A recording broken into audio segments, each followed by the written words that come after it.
Chapter 8, Mishnah 6. This Mishnah records two opposing testimonies.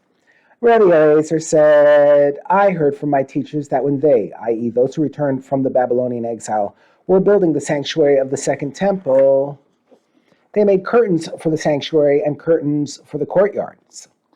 When they began building the second temple, they put up curtains where the walls would be built later.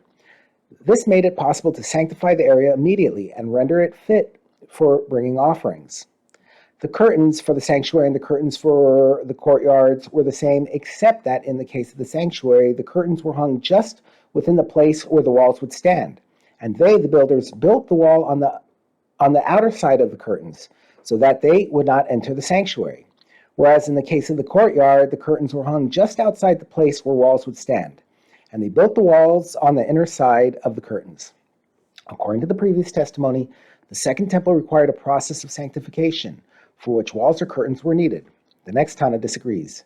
Rabbi Yeshua said, I heard from my teachers that we may bring offerings on the altar even though there is no temple at all, not even curtains around the area of the sanctuary. And we may eat offerings of greater sanctity, which must be eaten in the temple courtyard, on the side of the courtyard, even though there are no curtains around it. And we may eat offerings of lesser sanctity and Meiser Sheni, which must be eaten in Jerusalem, in the area of Jerusalem, even though there is no wall around it.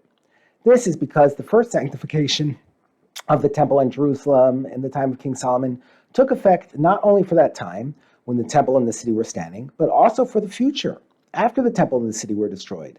Since these areas remained holy, even after the first temple was destroyed, no new sanctification was required for the second temple. Thus, offerings could be brought in that area before any walls or other partitions were erected.